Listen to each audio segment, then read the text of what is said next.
On this episode of the Star Wars Time Show, Matt and Nick will kick off their two-part special in which they highlight some of the more forgettable characters from Star Wars.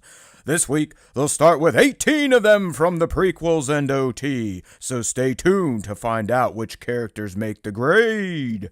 If you need a little DCU in your life, they'll also riff on the new Superman movie from James Gunn after a round of Ask Them Anything. And of course, they'll end the show with Question of the Week responses and the latest round of Punch it, Chewie.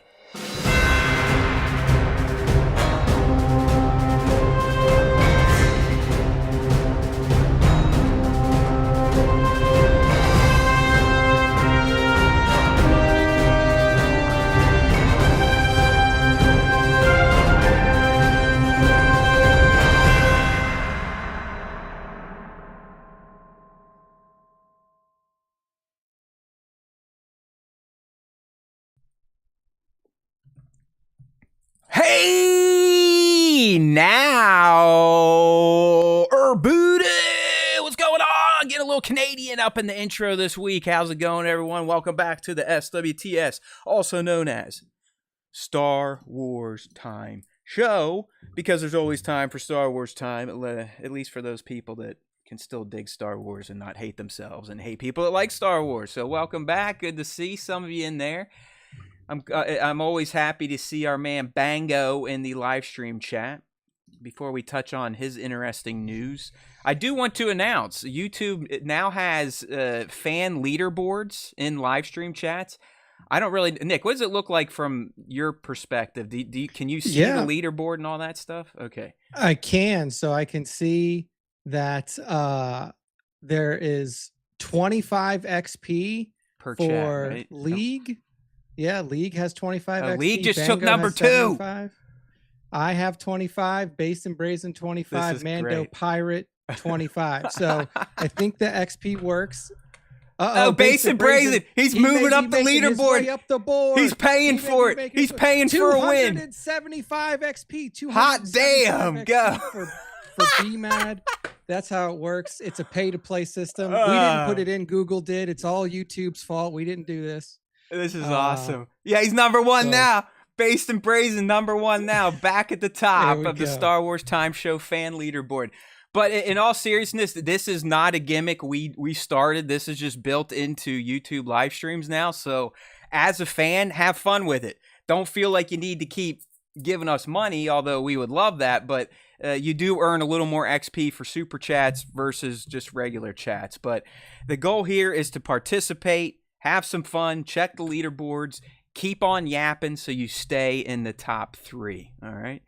Yeah, this is kind of fun. I do like gamification of life is a movement I can get behind. It's something that's popped up in academia, Nick, like gamifying your curriculum. I know they do it in K through 12, and even us adults. You might not think you're playing games, but pretty much any app you're using, your watch for physical stuff, it's all gamification. So we have jumped on the bandwagon, forced by YouTube, but it's kind of fun here. So, all right, Bango, I love feeling like a hoe, so lather me up, boy. Whoa, look at this. Bango coming in with the big super chat. It's my Friday, bitches. I will dance for you. Ready? Oh, Bango. I'm doing the 1,075 XP. There you go. Look at that. Yeah. All right. See, we can have fun with this type of stuff. You people got to watch out when Bango is off on a Wednesday night and he's having himself some wine. The cash starts to flow and the stories come pouring out. He's already let us know he had a standoff today. Not today, but this week. So, he's serving the streets of PA and ran into a little bit of a debacle with a driver that did not want to heed commands. So good on Bango. Love you, buddy. Good to have you back in the live stream chat, as well as our boy Mando Pirate, Based and Brazen. I think that's it. League popped in here for a little bit. Always good to see League. Yeah. And I know our boy Kramer dipped in just to say hi, but he's working. So, hey, who are these people?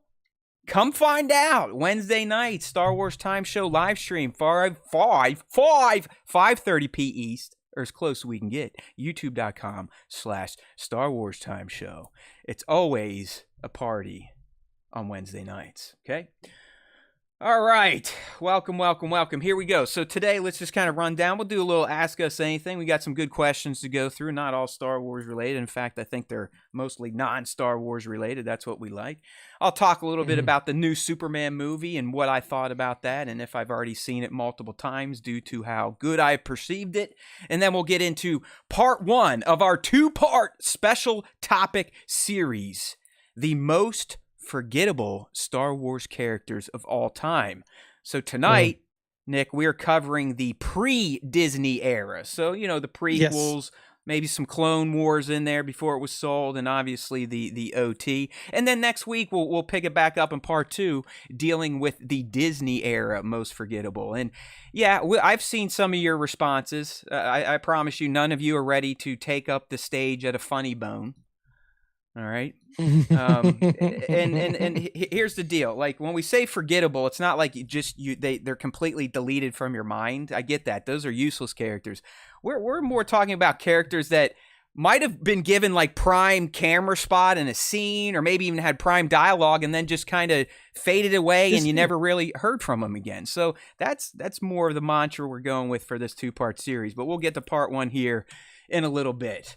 All right, here we go. I love it. I mean, look at them in the live stream chat, Nick. They're fighting for pole position. They're arguing who's back in the top 3, who's going to keep hold of number 1. This is good stuff, man. I love it. Way to go, YouTube. Way to go. Make everything competitive. Yeah, I do like this new feature, but the other one that went live yesterday, I guess we should discuss. I brought it up in the Discord. By the way, if you want to just chat with us in between shows, or at least myself, every time, once in a while, Nick will create something in AI, he'll drop in. But we have an open Discord down in the description of this video. Hold on. Hold the presses. League. We've got another big-time super chat coming from League. Look at this. I don't even know how she did it, but she's got little dancing fucking. It looks like a ball sack. Love it. Thank you. All right. Thank you, League. We love are you, amazing, League. and so are you. And guess what, League?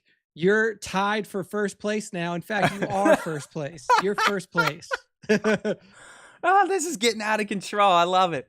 But anyways, the kind of the low blow move that YouTube did. So they gave us something fun here. But the negative that they introduced to our lives last week is a new policy where they're essentially going to demonetize, and I think at some point probably content strike channels that solely use AI to produce what they have termed AI slop. So what does that mean for literally, it's titled The AI Podcast with Scott and Sally. Well, that's probably the last you've heard of Scott and Sally, unfortunately. As nice as a tool Notebook LM was to do that for us. I mean, I'd literally just run a Wikipedia through it. They would have their little conversation. I'd run it through Final Cut to add some images and upload it. From the language I've read and the lawyering I've done with my AI companion, Nick, it just doesn't sound like we should play in that arena anymore. So here's what's gonna happen moving forward. I am going to take over AI Scott and Sally's bullshit, okay? I'm going to take over their bullshit. And my first video is going to be on Tulak Horde. I used my companion this week to generate a script, come up with some really cool images, and I'll be laying down the voices to stay in or stay out of YouTube jail. Now, I need to shut the fuck up because we just got another super chat coming from Based and Brazen for a big $20, $19.99. Oh, what a dude. Oh, you people are out of control this week. We love you. Jockeying for position. Speak your names. Keep fighting for those leaderboards. Gain that XP. All right, Nick, let's get into some questions. No, let's get into some Ask Us Anythings. We'll save the question of the week responses for after our special segment here. I did not say 2 black whores. I would never say that, except you just got me to say it. So I did not say that. Yeah, that might get us content striked right there. I did not Tulak say Horde. If you are not familiar, go check out some of the some of the Star Wars Old Republic Wikipedia pages, or That's wait till what- Matt drops. That's what he thought. All right, 2 lack horde equals 2 black. Okay, I get it. Yeah, apparently, Nick, I'm learning shit you've probably known about doing this, and I learn even more now that I actually have to involve my own brain in these Sith deep dives. But he was in Knights of the Old Republic, right? Sorta. The original Knights of the Old Republic. You visited his tomb in the Valley of the Sith Lords on Korriban. Yeah, absolutely. Oh man. You all are fantastic. Thank you for some laughs already. Okay, let's see what the fans wanted to ask us this week, Nick. You know it's always interesting. There's going to be a mix of Star Wars in there. There's going to be some just randomness as well. I think we got like a speed limit question this week, and a book question specifically for you because they all know I'm stupid. So here we go. Let's go ahead and get that screen up here. Goodbye, browser. Hello, Slack. Our first question, as promised, Rippick Tan, and yes, I saved your one from this week just in case we don't get enough next week. That's how we rock and roll here. But Rippick _ Tan is asking us, Nick, favorite disaster movies, and then the follow up would be, could this genre have a place in Star Wars? What could work? So, real quickly, off the top of your head, what is your top disaster movie? Do we consider Jurassic Park a disaster movie? Like, I mean, shit goes disastrous for a very small amount of people.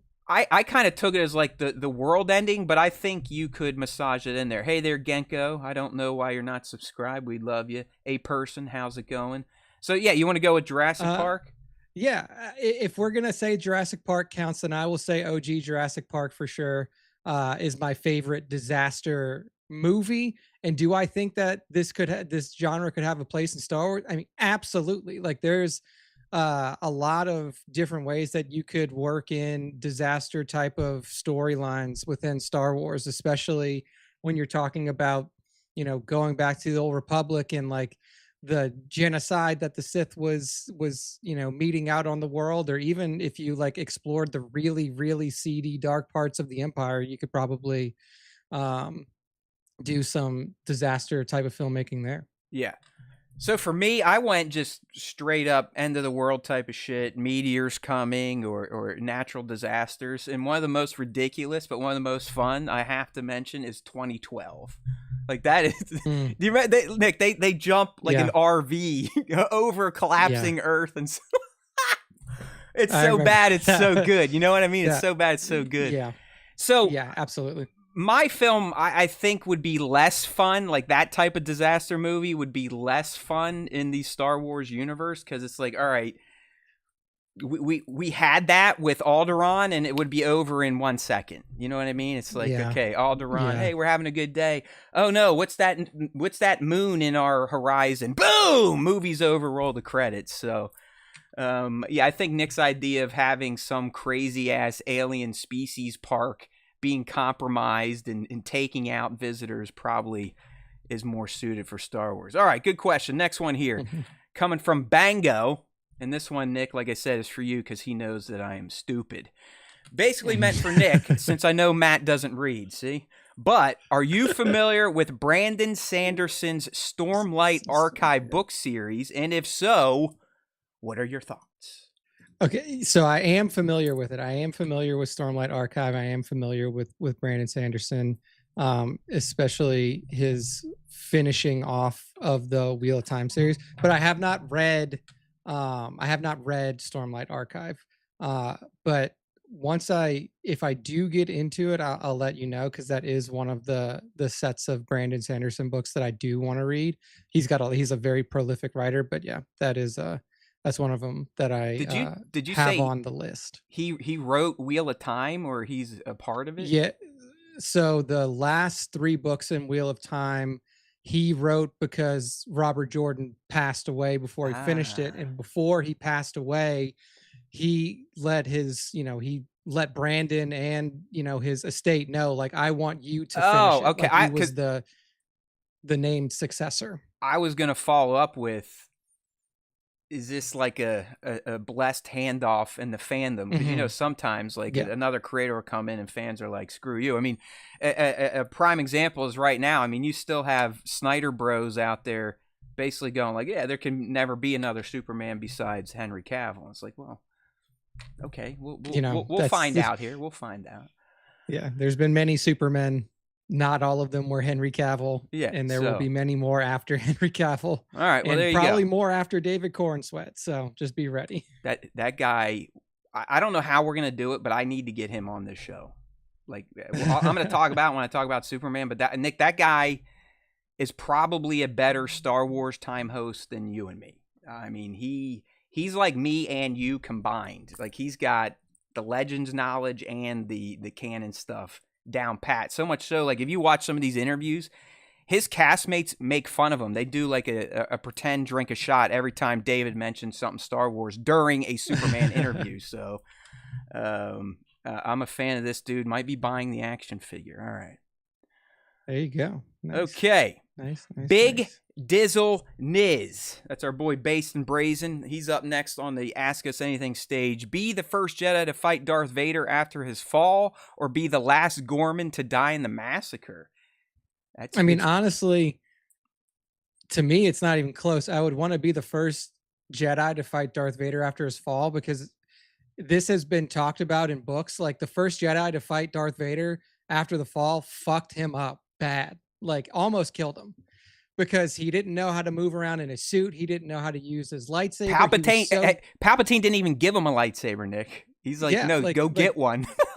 Yeah, like these Jedi that really fought him first kind of fucked him up pretty bad. So I would want to be the first Jedi. The last Gorman to die in the massacre, dude. Like, I definitely wouldn't want to be that. Yeah, I mean, there's no glory in that.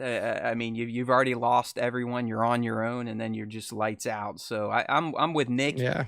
Even though you're probably not going to win, you would have your best chance against Darth Vader. All right. Yeah, I think that's true. No, Han did not shoot first, James W. I'm sorry. I mean, just go watch the original movie. And if he did shoot first, they could at least made it look better. I mean, now that he like shoots sideways, and it's just so bad. Yeah. I mean, in the OOT, in the original trilogy. Yeah. Yeah. Han shot first. Yeah, hell yeah, he shot first. Oh, I'm sorry, James. I got y'all backwards. Han did shoot first. My bad, James W. You are correct. We're all on the same page. I promise you. Yes. I do not like what they did in the special edition, especially the special Disney version with McClunky. I mean, come on, McClunky. Like, that's the intended version from George. What is that, McClunky? George has a McClunky tattoo on his chest that we've never seen before. Hey, look at that! He really was in on that. In the vertical chat, we got James W. and Genko battling for position. We still have the regulars in the normal chat working the leaderboard. All right, next question. EKU Rory, how fast do you drive over the speed limit on the highway for road trips? All right, I am a big fan of cruise control, automatic cruise control. Newer cars will even kind of keep you in your lane, like a lane assist feature. So I'll turn that shit on, and I'm usually going to set it. If speed limit's 70, I'm probably setting that 85 or a little more. If it's 60, 85 or a little more. If it's 50, 85 or a little more. I have a hard time driving slower than 80 on interstates and highways in general. How about you, Nick? Yeah, usually if we're road tripping, 85 is the fastest I'll go.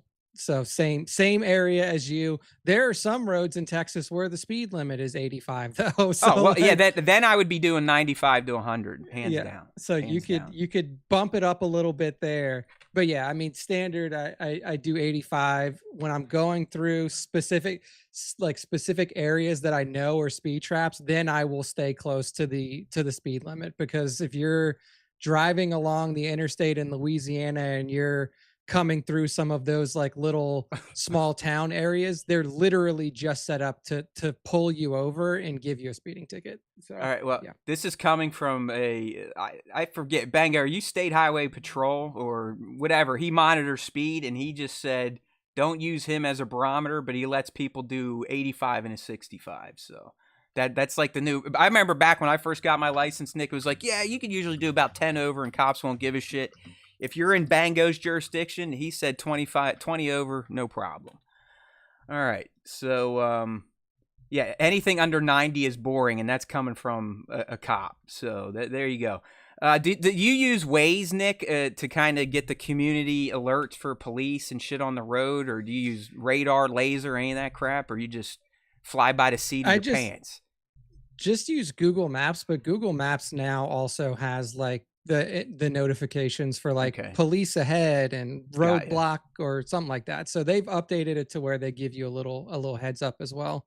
So sticking with the Google Maps on my side.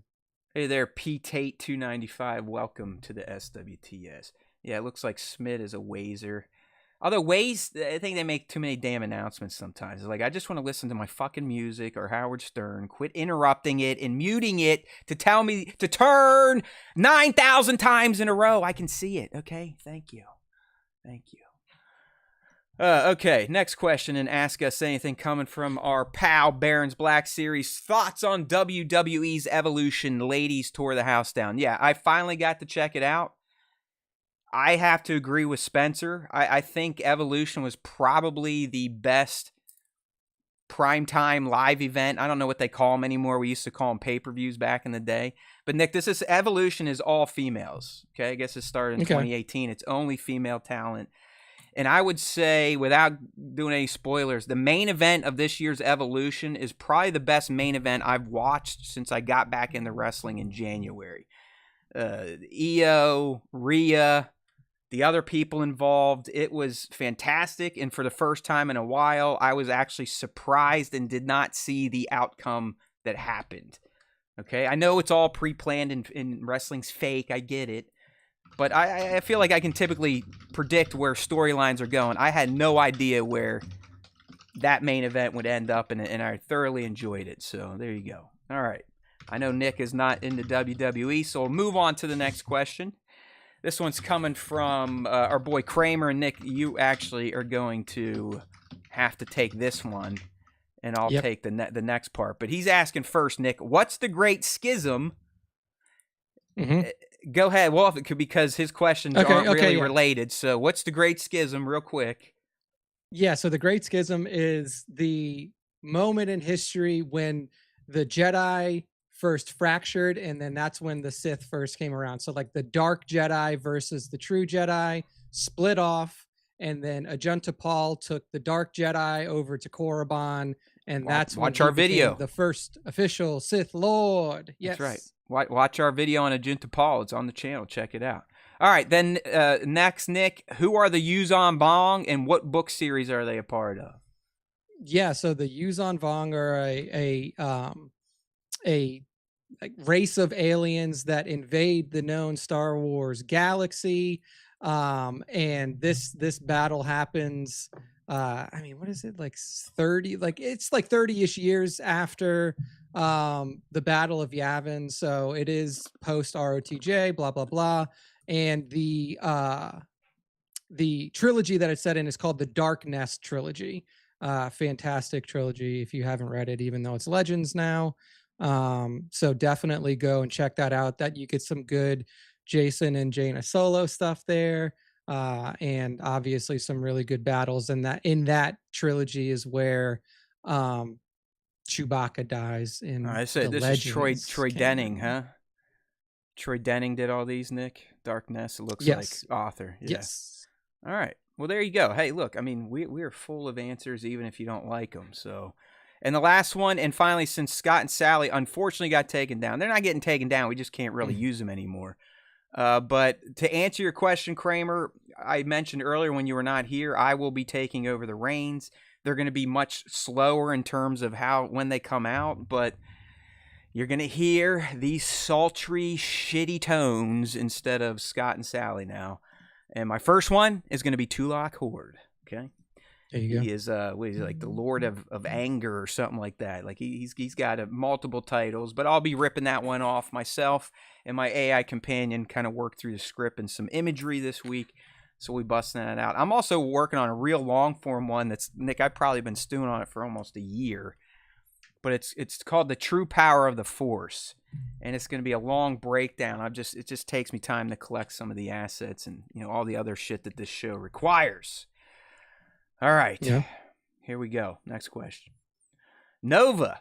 Since David Cornsweet is such a massive Star Wars fan, which upcoming Star Wars movie should he be cast in, and as what potential role character type? I know the answer, but I want to hear Nick first. So what could he be in? I mean, I feel like David Cornsweet should probably be Red Dog. I don't know. Like, I would like to see him in Old Republic as like a big Jedi Knight, like a big. Good answer. Good answer. Yeah, I think he would be good in a type of role like he that. He could play Luke, to be honest. No, I don't think he could play Luke. Oh man, I love when people just throw out stupid humor. I hope that's stupid humor. Stupid humor. I'm not kidding. Like, stupid humor is my favorite type of humor. Like, just not. It doesn't have to be vulgar. Just like ridiculous stuff. Yeah. An example. So yeah, I would say. Go ahead. Yeah, I would say like that, or he could play like a Jack Sith. He might even be able to play like a Darth Malgus type of character. Obviously, you'd have to like do some makeup to his face and stuff, but he's jacked enough to where he could definitely play like a Darth Malgus type character in the Old Republic.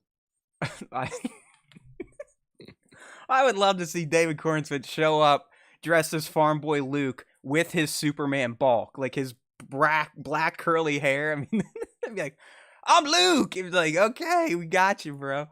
Okay, Nick really isn't too far off because, like I said, if you listen to this guy in interviews, he has a hard-on to play a Jedi Knight. Like, that is his goal. In fact, Nick, someone asked him, it was kind of like an F, marry, kill, but they're like, hey, you could either be Superman or get a sequel and be Superman again, or star as a Jedi in a Star Wars movie. And a little bit of hesitation, he's like, yeah, I'm going for the Jedi. Fuck Superman. So, and this is on a Superman promo tour, so this guy is hardcore. So I would actually say, I think Old Republic playing like a Regal Knight, or even he could play Malgus. Dude's 6'4", 240, 250, so sure.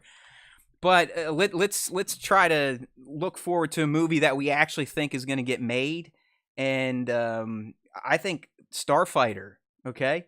Put him in Starfighter as like some sequel era Jedi. Let's create a new Jedi, yeah. the new order, the new look of the Jedi. All right, they shouldn't be so black and white in that era because of what Rey did. So I would kind of like to see him take on the role of a new era Jedi Knight in the Starfighter series.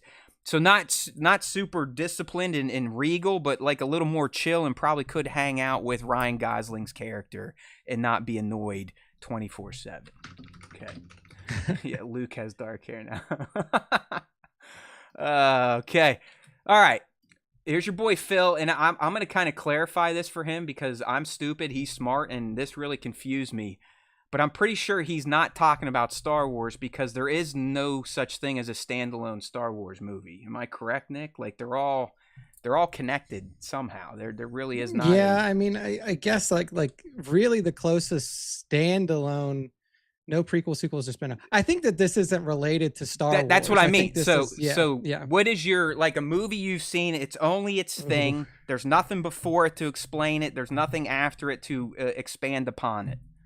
Damn, that's so tough. Little content now, right? Because everything has been spun or I got one, and I don't know if it's the overall best, but it's the one I could remember. So I'll let you think a little bit since I kind of cheated here.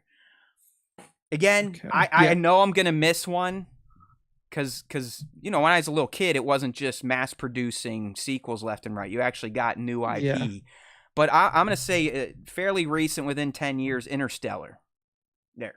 That's a good one. And that's for you, Phil. Really that's space shit, time, like time travel. That's you could probably explain that movie to us and explain how all those things they didn't actually is real and could be proved by math. So I'm going Interstellar.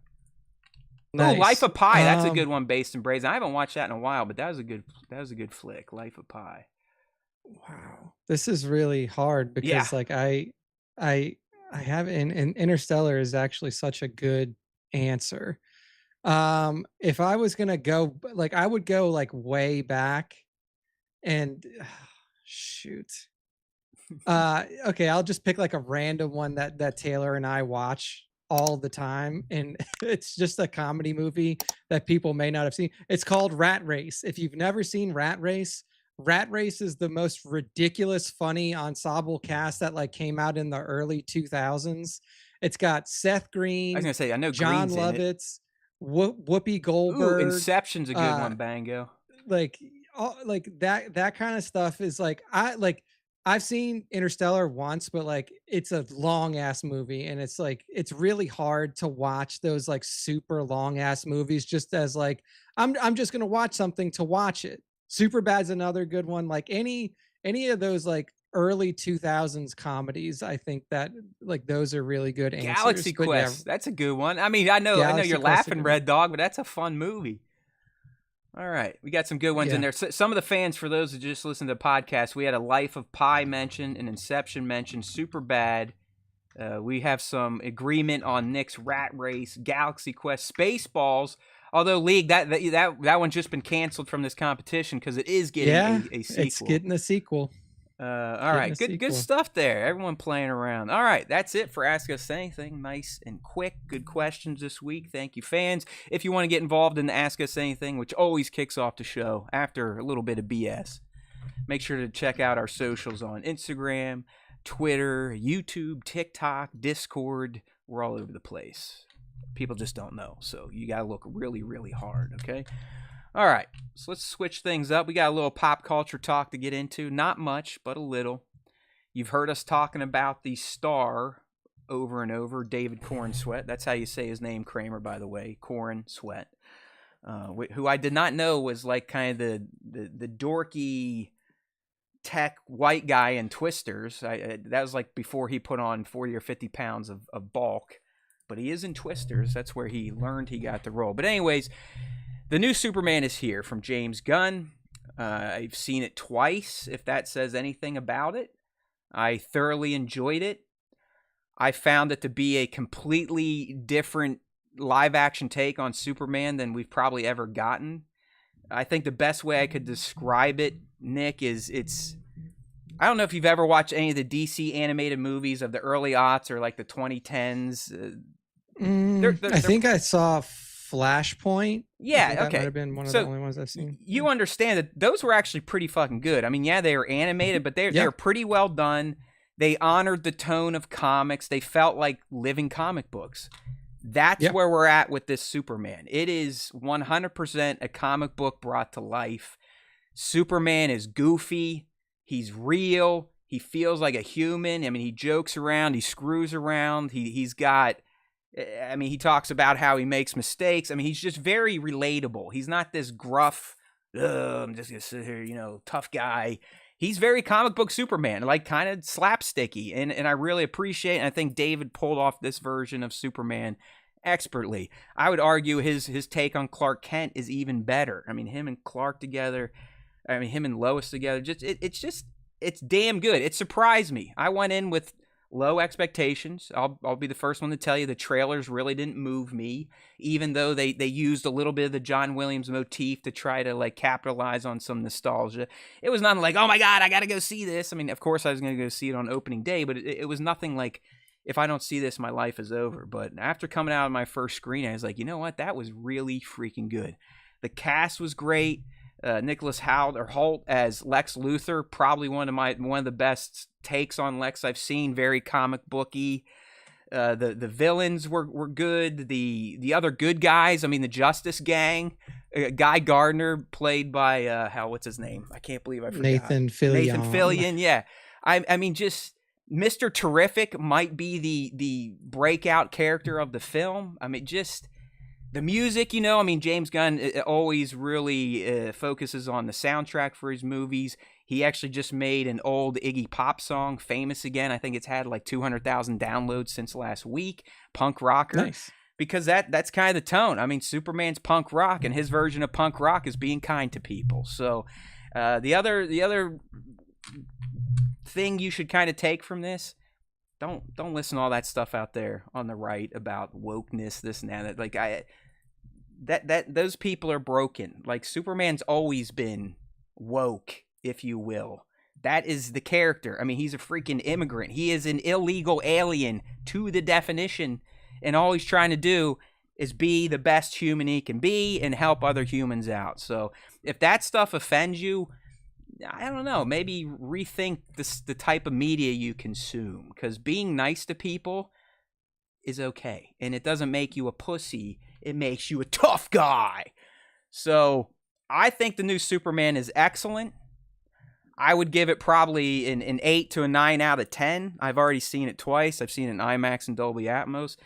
And I'll tell you what, if there's a slow movie week with all the free movies I get now, I probably would go check it out again. So I know I'm not going to convince young Nick, because he hates Superman's guts. He's well documented on this show saying Superman is the worst superhero ever created because he's too OP. But I really think James Gunn and team did a great job. No backstory bullshit. We're right into the universe. Superman's backstory is explained in 30 minutes, Nick, so you don't have to retread all those tropes. We're right into it. It's kind of a fresh story. I know some people are saying it's mimicking real life. Whatever you want to say, Superman is well worth a trip to the theater. Nice. Thank you. Yeah, I might catch it when it hits a streaming service in our little media room. But I did go see Jurassic World Rebirth. Okay, let's get it, dude. Loved it. I just like dinosaurs on screen. Like that's all it is. Like I thought the movie was super fun. It reminded me a lot of Jurassic Park 3, which if you didn't like Jurassic Park 3, I get it. Like, but it felt a lot like Jurassic Park 3. I didn't feel you like the kaiju at the end. I mean, I knew that was in it from like the trailers and previews and stuff, and like I had been watching the animated Jurassic World series on Netflix, so I knew that they were already kind of like exploring the mutation and like genetic hybrid route with the show. I just think it looked dumb in the end. Like it had like a big bulbous head, and it's like, yeah.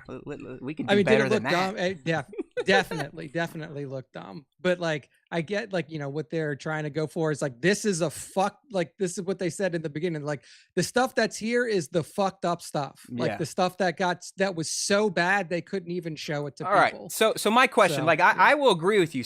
Some of the dinosaur stuff was good. I said that last week. Do you not agree with me a little bit that family showing up halfway into the movie just kind of derails any character development with ScarJo's group, the main group of the movie? No, because they came in. I timed it because 45 minutes talking about it. 45. It was 30. They came in 33 minutes into the movie. Bullshit. And it was 33 minutes to the T. It was 33 minutes. Name one of the characters. Name one character name. Oh, it was like. What was I can't remember. Actually, I don't remember any of Scarlett Johansson or any of their character names either. But because they all suck. That's not why I'm there. And I'll tell you the thing that I really liked about the movie, more than more than most of the recent ones, and even like Jurassic Park 2 and Jurassic Park 2 in particular, it brings the tension and survival aspect back to Jurassic Park. Like the last two Jurassic World movies, Fallen Kingdom and Rebirth, it completely moved away from like the human survival aspect of it, which was always the most like tension rising and the most interesting part of it. And that's what this movie was to a T. It's like, these people are not supposed to be here. They don't know what they're fucking with. And when they get like that movie bleeds tension for most of it. Right. Like, are there scenes where it goes down a little bit? Yeah. But I think that for the most part, like it's scary. Like people are frightened. You think that they're going to die for a lot of this movie. And there are characters that get killed. Like obviously the big mains don't, but like, you have characters that are in Mahershala Ali and Scarlett Johansson's crew that get offed, and like I think that that's what I liked about it the most, was that it kept that tension and that survival aspect to it, and I think that's where the Jurassic movies thrive. So now everyone can see why Nick and I just stick to Star Wars, because on pretty much everything else we are not aligned. So, but that's humanity. And look, we can still get along and not call each other's name. Isn't that awesome? Indeed. Yeah, based and brazen saying, I saw people say Jurassic World is 10 out of 10 because they don't have to see Chris Pratt do his whistle hand motion with the raptors. I'll give you that. Yeah. That's okay. If Boba's vet is still in here, I will give you some negatives. I'm sorry. I did just kind of fawn over Superman, which is disingenuous. And I might get killed from this, from you dog lovers out there. Crypto is fun, but I feel the gag is overused a bit, although some people consider him the star of the show, because it is based on Gunn's Ozu, who I guess was raised in a fucked up like 60 dog type of yard, and he's got lots of issues. But I would say Crypto, for me personally, I don't hate dogs. I just would never want one, because I'd rather just have a kid, because I know eventually the kid's going to move on, where the dog I have to take care of until it dies. But it's to me, Crypto's overused, but I think it works for a lot more people. So that's a negative I'll give you. And I don't really consider it a negative, because I don't think Gunn wants to do this, but the end credit scenes do nothing to set up future films, what I think is probably a good idea, as we've seen how that's kind of failed in the MCU, especially with the phase 4, 5, and 6, where nothing has really materialized from those stingers. I get it, base, like Crypto definitely.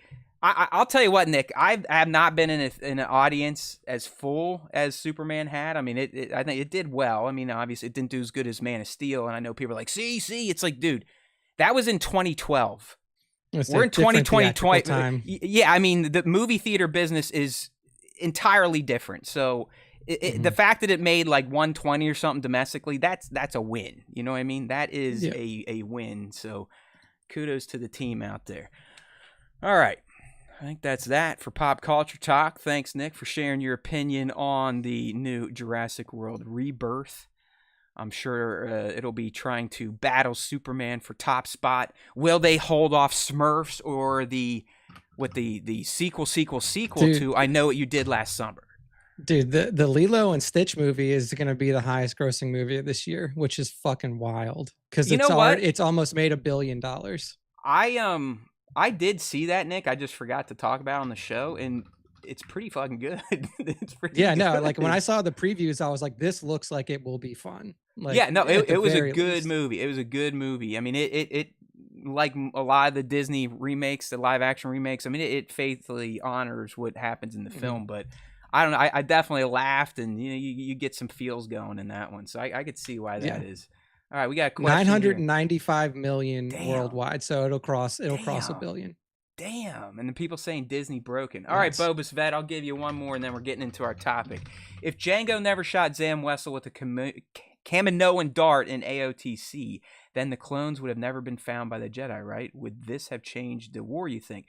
No, Palpatine was still going to get the war popped off. I mean, you got to remember, he'd been planning that 10 years earlier when he had Dooku and kind of letting Sifo Dyas go off and order all that type of stuff.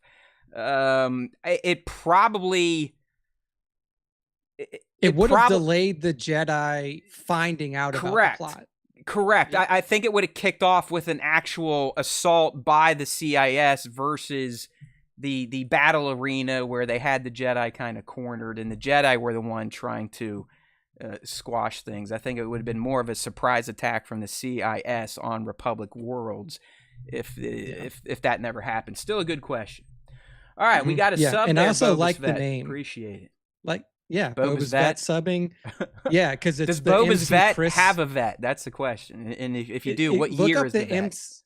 Look up the MC Chris song. MC Chris did a song called Fet's Vet or something like that. It's pretty funny. Yeah. Boba's Vet. All right. That's a good vanity plate if Boba's Vet has a vet. All right. So as promised, we've got part one of our latest special topic. I know some of these special topics have not been resonating with you all, but hey, we got to do what we got to do because Disney basically gave up on releasing new content We'll be getting Visions in October, but that's going to be a one-show deal. So we got to keep, rubbing our bellies, tapping our heads, jumping on one foot to come up with some stuff. All right. There you go, Nick. They're saying they got the name from that song. So look at you making connections. But anyways, we're here to do part 1 of forgettable Star Wars characters, and we're covering the pre-Disney era. So think prequels, the OT, a little bit of the Clone Wars maybe. And like I said earlier, if we weren't tuned in, it's not so much these are characters that were so tucked away in off screen or just in the background that you don't even know their names. More so, these are characters that had like a scene, maybe by themselves, or even some dialogue that pushed along the plot. But then nothing happens. You don't really hear about them anymore. You don't see them anymore, and they just kind of fizzled away and disappeared. So that's what we're going with when we get to this type of forgettable Star Wars characters. All right? So we're going to go ahead and kick this thing off. Like I said, we're doing pre-Disney, so all of Lucas's stuff. So not only are we going to chastise Lucas and some of his forgettable characters, but we'll be going after Disney as well. All right, everyone? We like to spread the hate across. KOTOR has better story than original Star Wars. The time period, this is what I've always said. The time period of KOTOR is so cool because there's a lot more Sith versus Jedi. Yeah. Like it's a hard thing to argue with, Shroom. By the way, I love your name. Okay, we support Fungus over here, but that could be put up for debate. All right, I'm not going to squash it right away. But here we go. Let's get into it. Who is our first forgettable character, Nick? I'll kind of do the intro. You put your little piece on it, and we'll move on. We'll try to keep this quick because poor young Nick. This guy got himself wrapped up in some church shit that I feel horrible for him, but he's got to do it. He's got hour and a half long seminar for Godfather. Be my brother's, my niece's godfather. She is not born yet. She's okay. So they do know the sex. Is this their first, Nick? First child, yes, first child. And you're the oldest, right? You the oldest? I am the oldest. And then you would just have one brother. Years. Yeah. Mm-hmm. Okay. All right. Yep. All right. Well, hey, he got busy. He's spitting out a kid, but poor Nick now has to go commit like 2 hours to some church call about it. It's like, dude. Yes, I do. Dude. All right, here we go. So let me kick this off. Who is our first character? We're in the O trilogy here, the original trilogy. There he is, our boy Dak Router. All right, what do we have to say about Dak? Yeah. What we got? Here we go. Luke Skywalker's doomed gunner in The Empire Strikes Back. Dak barely got out of line about feeling like he could take on the whole Empire before getting blown to pieces.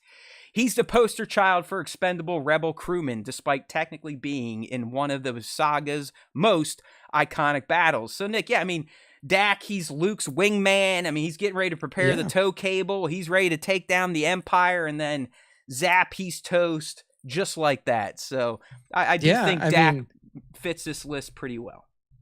He does. And the thing I will say is when I was going through putting together the images for this, I was like, I didn't forget about any of these people, but that's also because we're psychopaths. Yeah, again, we just remember this kind of stuff. Yeah, listen, we're fanboys, okay? So Dak's a hero, man. Dak's a hero. Like, this guy went out fighting. He was ready with the tow cable. He was there ready to take out this AT-AT, and then what happens? He gets taken out by fire. This guy would have been at another medal ceremony if he would have survived. They would have done another medal ceremony. He would have been on the stage with Luke.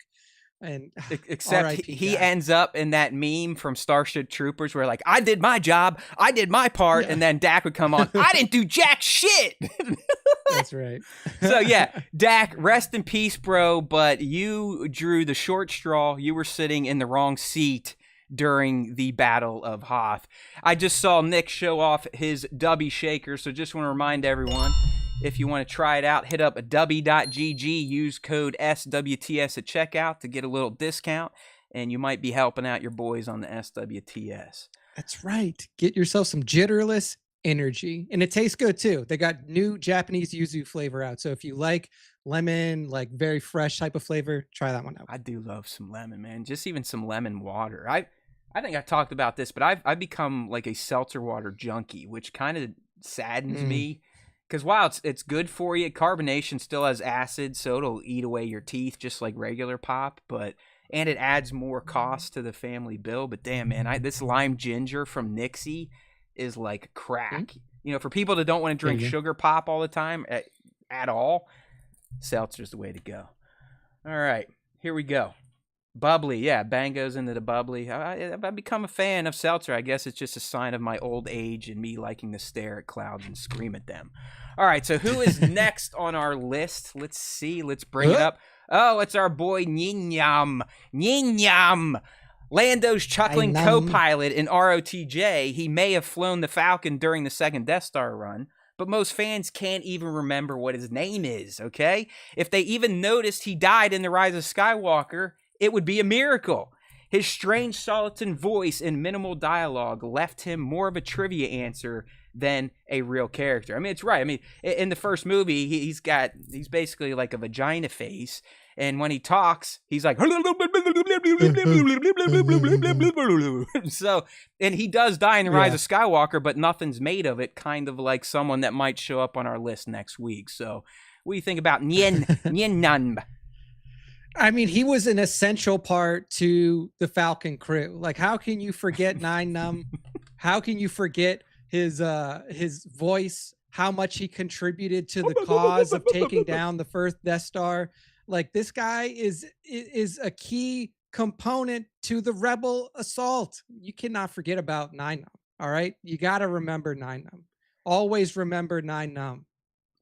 Except when you don't. So I think kind of like Dak, Nick would be correct in saying, unless you're a hardcore Star Wars fan, you're probably just going to call this guy like Lip Face, or that guy that went like to Lando when he knocked off the satellite dish of the Falcon. All right, Nick, we got Sonax122 in here asking, maybe you'll know this. Do you know who Nomi Sunrider is? Nomi Sunrider. Check that out, Sonax. We're kind of dumb on some stuff.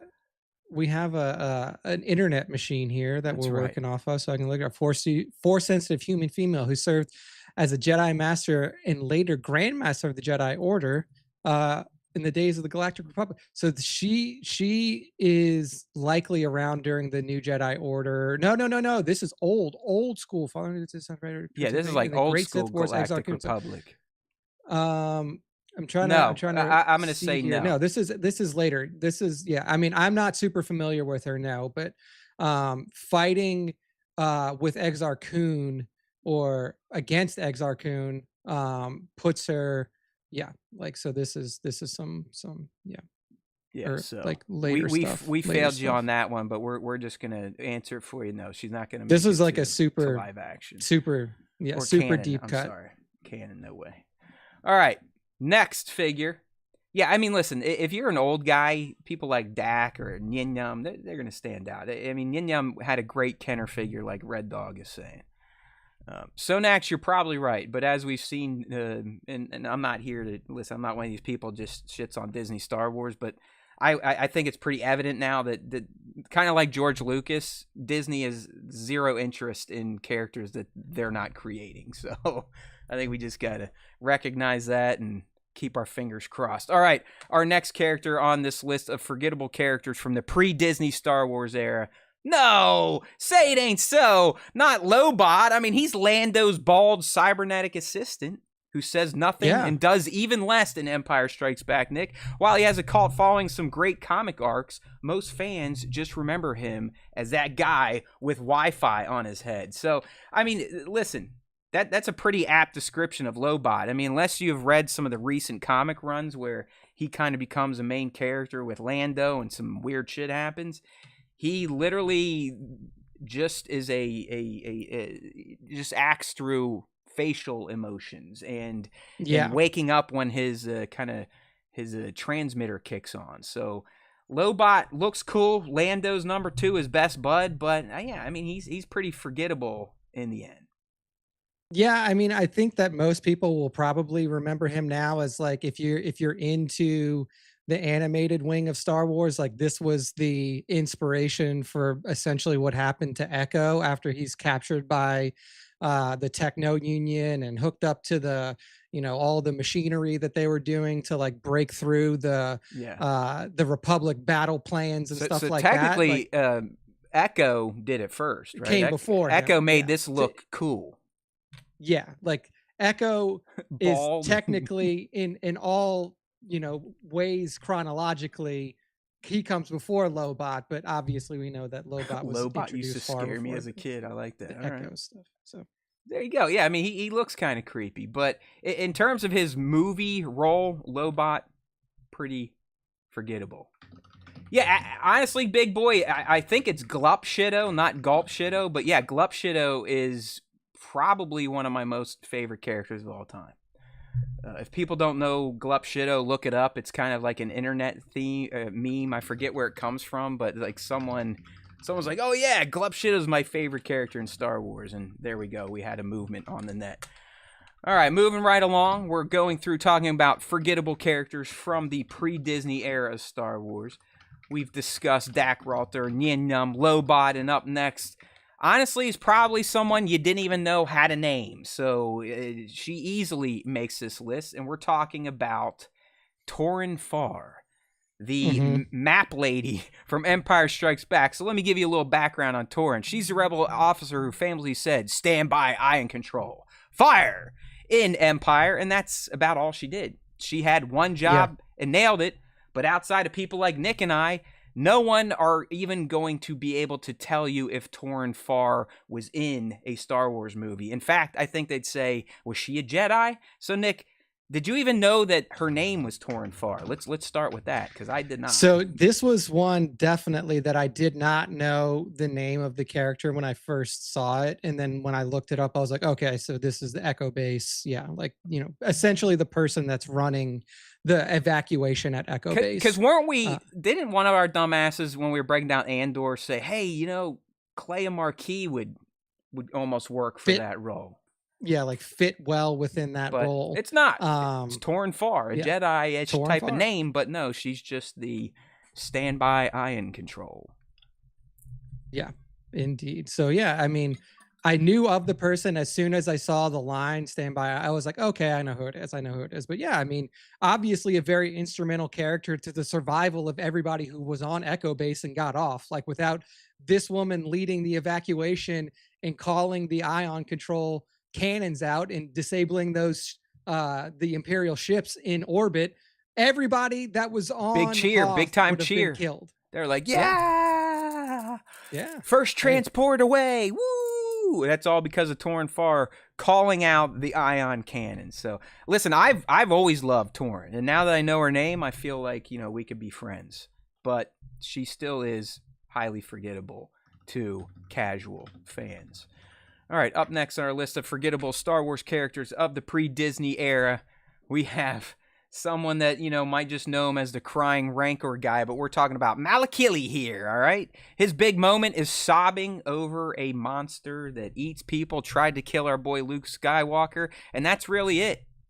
I know he's strangely iconic because of his look. He even got a figure back in the day, and he is definitely meme-worthy, but in terms of character depth or any sort of development, he's the emotional support that none of us fans really asked for. So I know, right, dude? What do you think about Malakili? I mean, as a kid, I kind of felt bad for him, but I'm also like, dude, you're an asshole. Like, your pet is trying to kill my man Luke, so... Yeah, I know. It's like, you want to feel bad for Malakili, because clearly it seemed like, this guy is just trying to take care of this Rancor. Like, he has an emotional bond with this Rancor. And then when Luke takes him out, like that may be the only time. Is that the only time that you see a character cry in the entire original trilogy? I think it is. Yeah, and it's like a straight man sob. Yeah, I mean, like, this dude is broken to pieces. And my headcanon for Malakili is like he is there as the carer of this Rancor, and he would prefer that Jabba not do what he does to this Rancor. And he's just like, I just have to do this. Like, he's trapped there. I can't get him out. And then when he gets taken out, he's just like, all of my work, all of my care and love. And for this creature is gone now. I feel for Malakili. I do too. I mean, I hated putting him on this list, but just like Torn Far, unless you're someone like you and me, you probably don't even know this guy's name. You're probably just like, hey, who's the fat guy crying at the end of Return of the Jedi? And the answer, Bays and Brazen, you got to remember, back in the day when Kenner had the license and they were making figures, these were not highly detailed. They had 4 points of articulation, maybe 5. You could move the shoulders, you could move the hips, and you could turn the head around. That's about it. So these were easily mass-produced. Yes, they spit out pretty much any character that was on screen in the original trilogy has an action figure from the Kenner line from the 70s and early 80s.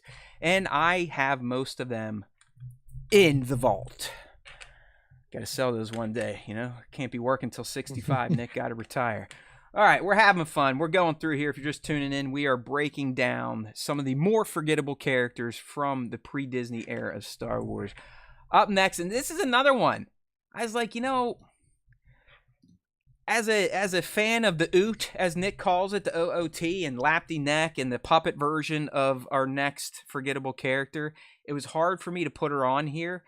But what's been done to her in the special edition, she now deserves a spot on this list. And I'm talking about Cy Snoodles, that sexy, sexy-ass lead singer of the Max Rebo band from Jabba's Palace. You know, she had that kick-ass Lapty Neck when she was still a puppet. And that's when I think she was a memorable character. But with the special editions being turned into CGI and having to share the stage with some dickhead that we're going to talk about next, she definitely becomes forgettable. Like she just kind of fades into the background. You're more paying attention to Boba Fett flirting badly with that character and the other dumb shit George added in the special edition. So as much as it pains me, Nick, to put Sai on this list because I have always loved her, I do agree the special edition has relegated her to forgettable. Yeah, I mean, I think that entire kind of CGI'd band segment definitely didn't land the way that George maybe wanted it to initially. But you know, I think that she's rightfully forgotten in this form, as you mentioned. I even, like, to be honest with it, like even when I still loved her, I would screw up her name almost all the time. The car like Sly or, you know, Snoodles. Yeah, but it's Cy Snoodles. And yeah, it's just like this leads us right into our next character. It's perfect setup here. We are professionals at our segues. But I know we talked about this last week, and if you want to check it out, if you haven't seen it, last week we did George Lucas's 15 biggest mistakes, and one of them on there was a lot of the changes in the special editions, and we did go off on kind of the Jabba's Palace stuff. But Jedi Rocks, the song that replaced Lapty Neck, is probably just as bad, if not worse, than Victory Celebration that replaced Yub Nub. All right, so as I said, the next character is tied to Sai and George's CGI changes to Return of the Jedi. I literally hate this guy's guts. I think he almost completely destroys the Jabba Palace scenes for me these days.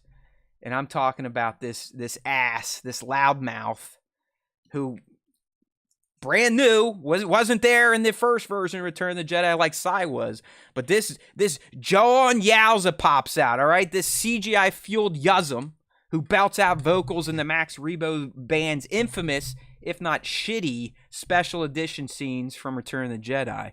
You know, listen, Lapty Neck might have been a little cheesy, but it had some charm to it. Jedi Rocks, on the other hand, shoved this John Yowza right into our faces, and it felt like a Saturday morning cartoon crash landing right there in the palace. All right, he's goofy, he's over animated, and his voice out. Not that. Oh, eat that. Oh, eat that. I mean, it's like, God, dude, what a terrible and highly forgettable character. He has no character, in fact. He has no backstory. Even in the canon, he was just created to count off the band and ruin another scene in Return of the Jedi. So, screw him. Yeah, Joe Yowza is one of those things where it's like, I don't understand the purpose of it. Help! Like, he didn't need that character at all. Like you could have just like, if I understand wanting to like update Size Noodles and like make her a little bit more prominent in the thing, but Sure. I just don't know why you wanted to add, like he wanted to add that character, and it just felt like so out of place. I hate it, man. Like it's so No, weird. no. So weird. OEA.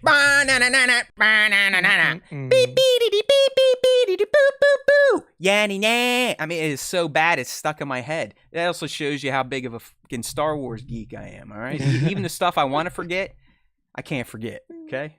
All right, here we go. Hey, the Star Wars Time Show is rarely pre-recorded. We fly live by the seat of our pants, and it has cost us dearly over the years. All right, up next, breaking down forgettable characters from the pre-Disney era Star Wars. We just talked about John and Sai. Sai, used to love her, now I forget her. John always hated this dude. He is an abomination. But we're going to move into the prequel trilogy, all right? There are some characters there that we have forgotten or want to forget. I think that might be better framing.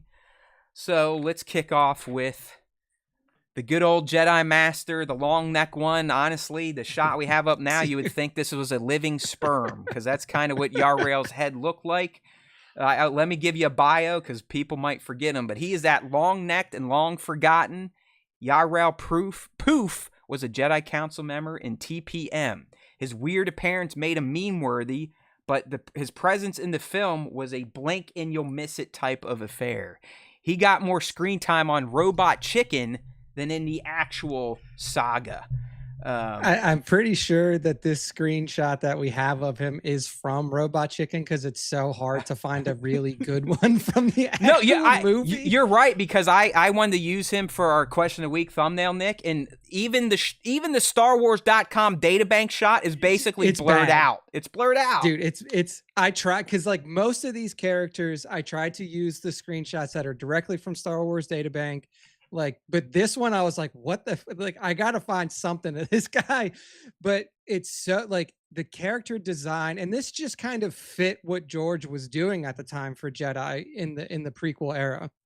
Like you had Ithorian Jedi, like, and then this is like the opposite of an Ithorian Jedi. An Ithorian Jedi has like a really super wide, flat, almost like curvy face. This guy just has a super thin, round, like you said, almost like looks like a freaking sperm, man. He's a head. Sperm on a body. Like his head is a sperm. I'm sorry. Like, I hate to be, childish. Bango's asking who the fuck came up with that name. Almost assuredly, George did. Yes. Like without a doubt.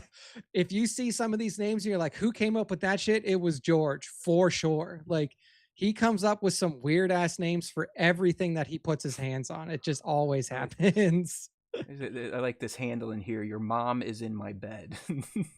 Nice. Yeah, giraffe neck. There you go, your mom. Yeah, so Yarael, I mean, again, unless you really sat there and studied that Jedi Council and TPM, you more than likely missed him. He is kind of hard to miss because of that goofy head, but there's a lot of goofy shaped Jedi in that, and a lot of them also just kind of disappear. Like they disappear from TPM to Attack of the Clones. I mean, you had the little short guy that was his name, like Evazin or something like that. I mean, he's gone. So yeah, Yarael, you're the first of the prequel trilogy characters to be forgotten. Okay, easily forgotten as well. All right. Up next, again, we're in the prequel trilogy era of pre-Disney Star Wars. And we got, again, a guy that was kind of a major character, but I definitely contend is highly forgettable in Chancellor Valorum. I mean, he was played by the legendary Terrence Stamp, a.k.a. Kneel Before Zod. But Valorum somehow manages to be less memorable than your average Senate chair. I mean, his swift political downfall in TPM is more plot device than character arc, making him the galactic equivalent of a placeholder president. I don't think we could have summarized that more aptly. I mean, he's, again, Terrence Stamp, anyone from my generation, if you grew up watching Christopher Reeve's Star Wars, you instantly, when you saw this guy show up in TPM, you're like, oh man, it's General Zod, and he was the damn Supreme Chancellor. But he is just kind of a forgotten character in the end, thanks to Palpatine's plan. Yeah, I almost feel like they could have used Valorum a little bit better, Yeah. especially since like he went out like yes, there was a vote of no confidence and everything like that, but he went out with essentially no fight. Like No. it would have been better or it would have made sense to me if he would have given some sort of like exit speech like all right, Yes. like you have spoken, I'm going to go out, I'm going out, but like almost like leave like foreshadowing what is to come like Well, this yeah, he could have something been like like, that. I see you have nominated Palpatine and Schmecky. Let me give you my thoughts on these guys. And you might have heard from him, like, yo, I know Palpatine, everyone likes him, but you got to be careful of You that know, guy. I like what it's you're like look saying. at yeah, just something like look at where the allegiances lie Yes. or how did like what was his path to power or something like you didn't it doesn't even have to be like directly talking at Palpatine but just saying you know like a speech similar to what Gandalf did in or not Gandalf what Dumbledore did in Harry Potter, where he's like, dark times are ahead, and just Yeah. be like, there will I like be that. hard times ahead, regardless of whether I'm here or not. Like, I think that they could have Yeah, benefited we for didn't need something to like see that. like the whole vote, but after he got voted out, a little concession speech, maybe a Yeah. minute or so would have been a nice But check-in. he literally just looks like that face, and then boom, he's gone. Like But you no, never see him we again. had to go to Jar Jar going, "We coming Yeah. home." All right, so sorry, Chancellor. We will always remember you as General Zod, but not as Supreme Chancellor Valorum. The next character on our most forgettable Star Wars characters from pre-Disney era is Sabe. I mean, she's played by a Hollywood heavyweight, but outside Indeed. of a recent comic book run, I mean, listen, this character played by Keira Knightley, but really no one knows that Keira Knightley played her, so that's checkpoint number one for being forgettable. And while Sabe was Queen Amidala's body double in TPM, a major part of her security system, and then she just is gone. Like Sabe literally is gone. She's not in AOTC anymore. Some other girl, one of her other doubles gets taken out. And if it weren't for Darth Vader in the comics giving this character a second chance, she's pretty much completely forgotten. So the fact that she's played by a big star, barely used in TPM outside of, playing body double for Padme, and then just completely wiped away from the prequel trilogy. So yeah, I'd say Sabe definitely earns her spot on this list. Yeah, this is another one where I'm like, least you have attractive now. Keira Knightley I've ever looked. Hey, I yeah. mean, my thought on this is like, obviously hindsight's 2020, and you know that Keira Knightley turns out to be one of the biggest stars Correct. in Hollywood, especially around the mid 2000s. She was nobody at this time. Yeah, but if you look back, you're like, man, you know what? I should have really played off of that more. And even without her being a big star, when you establish that that your character Padme Amidala has a body double that is both usable and what we come to learn in the comics, like very like can take care of herself as well, like is no slouch. Oh, she's a badass in the comics, dude. I mean, she takes on Vader and becomes kind of like his second in command for some shady shit. So she was really. That's the crazy thing with the Handmaidens, Nick. They become major players in the rebellion movement on Naboo. They're literally called, I forget what they call them. They're called like the Naboo. It's they have like an official name for their resistance, but the Handmaidens are kind of like at the top of that. So yeah, but I from the feel like movie, she's erased. Yeah, she has this one scene and then is gone. But I feel like there was an avenue where like Sabe could have been involved in every one of the prequel trilogy movies easily. Yeah, because she was the main double for Padme. Yeah, so like clearly, I know she had many handmaidens, but Sabe was the one, like the one that could literally be her when called upon, and you just never saw her again. So yeah, I think she definitely earns her spot on the list. And just like this next character, it's without the comics and without being a complete dork like myself and Nick, you wouldn't even know her name when you saw her on screen. All right, so let's see who I'm talking about. I am talking about none other than the Ice Queen, the bald Ice Queen, Sly Moore. All right, she's the ghostly pale advisor that is lurking near Palpatine in the prequels, but her actual screen time is just background ambiance. She doesn't say a damn word. All right, despite, again, getting a second life in this comic book run that had Sabe in it. In fact, Sabe and Sly are kind of cross paths in this comic book run. No one would know anything about her. I mean, it's actually revealed in the comics, Nick, that she is a Force sensitive, and Palpatine knows that, and he exploits it and messes with her over it. But for the most part, if you've just watched the prequels and you see her, she's no different than a decoration hanging on the wall, and people are probably just going to say, hey, that's that creepy bald woman that hangs out with our boy Sheev. So, yeah. Sly, I do think you have earned your spot as a forgettable character. Yeah, and I think now, like, there's, I don't think it's ever been like canonized or anything, but the rumors or like the fan theories out there were that Sly and Palpatine were hooking up, that they were lovers. No, he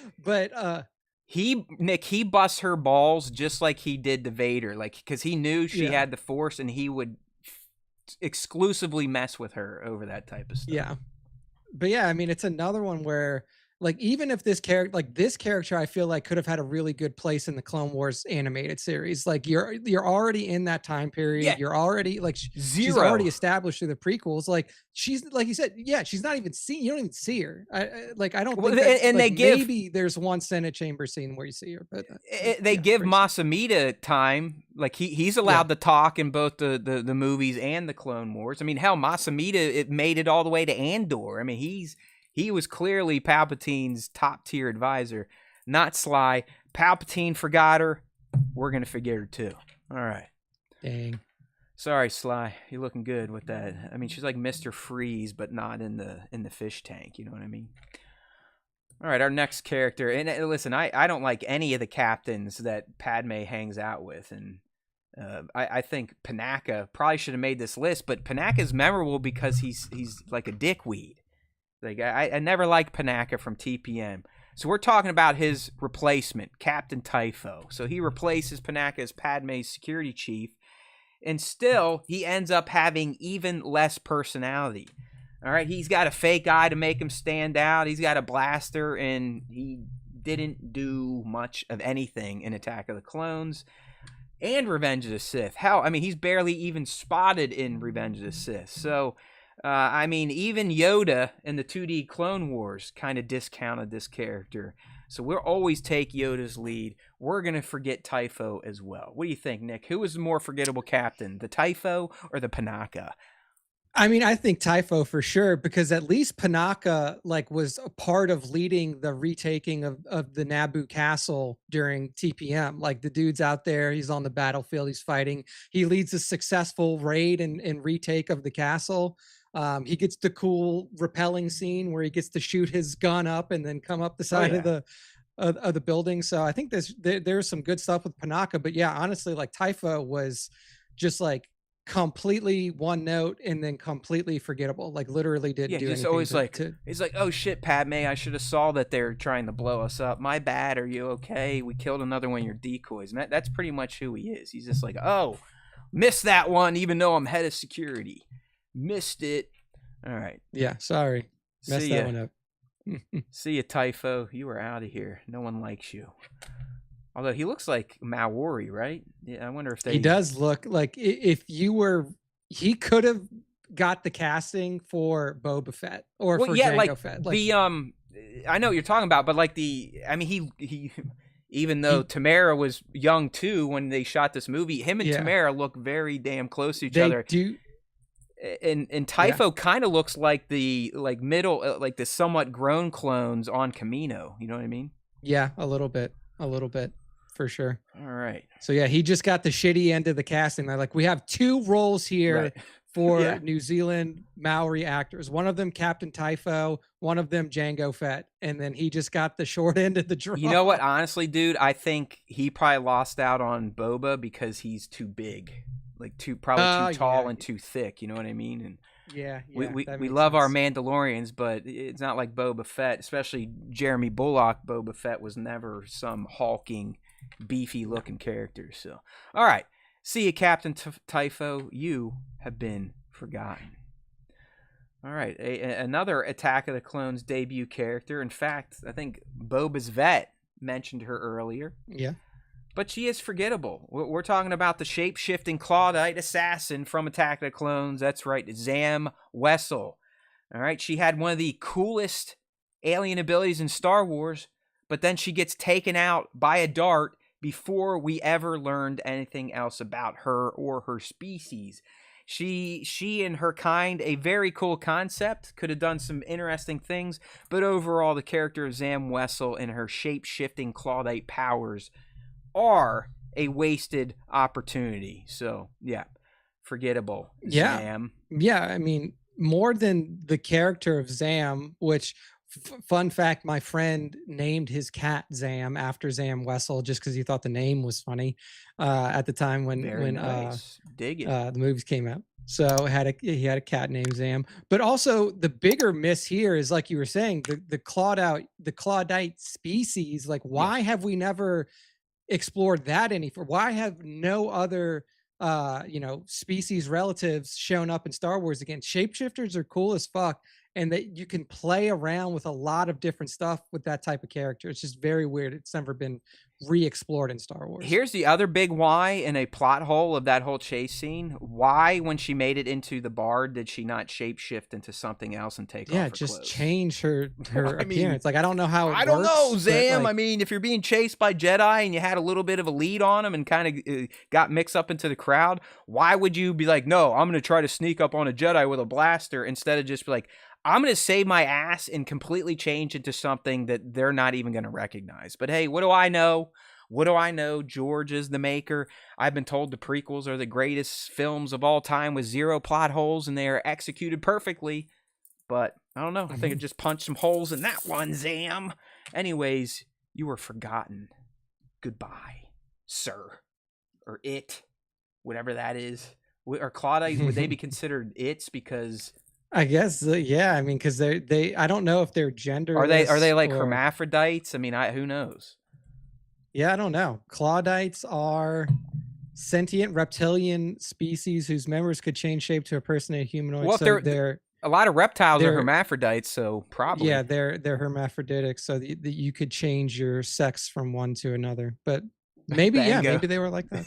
Zam was the first trans hero of Star Wars. Yeah, I mean, technically, you would be correct. All right. Moving right along. Again, if you're just tuned in here, we are breaking down, or at least telling you, who the most forgettable characters are from Star Wars pre-Disney. So these would be Lucas creations. The next one, listen, it's hard to forget her, but when you really think about how she's used on screen, she's definitely in this forgettable category. You know, people like myself and Mando Pirate, we kind of derive some sexual pleasure from people like this character, at least these aliens and the way they look and those things that hang off their head. But when you think about it, as cool as iconic as looking as she is, Shaak Ti is a forgettable character. So much so that George forgot about her multiple times and who really was supposed to kill her. He's had Grievous kill her. He's had Anakin kill her. He's had her get kidnapped. I mean, all over the place. But what we got in canon, what actually made it to screen, really does not clear anything up about Shaak Ti. So like I said, she has died in multiple deleted scenes and video games, but never in a mainline film. So despite being this master that, you know, very iconic looking, she's just like Ahsoka, and she's in AOTC, she's in Revenge of the Sith, but she's constantly sidelined, which makes her very unforgettable for how forgettable she truly is. And it really is. Yeah, like, it's the whole, like, hey, George, it just... decide on the fate and let's mainline it, but he's like, nah, I'm gonna leave it in deleted scenes, and who cares? Yeah. Like, so, I mean, Shaak this Ti. image that we're looking at her is the deleted scene from Rots where she gets killed on Grievous's capital ship. Like, I don't understand why this didn't make it. It wasn't like a super long scene, and it also gives more motivation to both Anakin and Obi-Wan to hunt down and kill General Grievous, because you just saw this dude kill one of your your close confidants, one of your fellow Jedi master, right in front of you. Like, it's pretty wild that he never just put one to publish and say like, hey, this is how Shakti goes out. Again, like you said too, iconic look. One of the first Togrutas that we ever get to see, I believe, or it may be the first Togruta that we ever get to see remember, in live action. Yeah, Ahsoka did not show up in live action period until Rosario Dawson. So I mean, like decades later. So you are and then correct. Even like animated, it wasn't, we didn't see a Togruta until Ahsoka in the Clone Wars animated film in 2008. All right. Crazy. I had to look this up just to make sure we are not being made fun of, but I am going to display the Irish curse saying the womb broom on these men. Goddamn. Nick, take it as a compliment. I looked it up. Womb broom means a name for a long penis. So I'll take it. Or a man's mustache. So either one. I'll take either one. All right. Thank you. Thank you, Irish curse. All right. Next character that we have deemed highly forgettable from the pre-Disney era of Star Wars is, oh no, not this guy. Not this guy. Well, who is this guy, you might be asking if you're not on the live stream? Well, we're talking about Kitster Chachani Banai, Anakin Skywalker's best friend on Tatooine, who cheers him on during the pod race in TPM. But then you never see him again. He's barely named, totally forgotten, except by a small group of obsessed fans, fanboys, and fangirls that always like to get down with the now this is pod racing energy. Just like Sabe and Sly Moore, though, he shows up again in a Vader comic run down the line where he runs into his buddy wearing black armor, and he does become a bit more memorable. But Nick, as he's presented, Kitster, you had the little Rhodian guy, I forget what his name is, but again, look at that. Forgettable. Yeah. So we got the Kitster here. Why not bring Kitster back when Anakin shows up on Tatooine and on AOTC?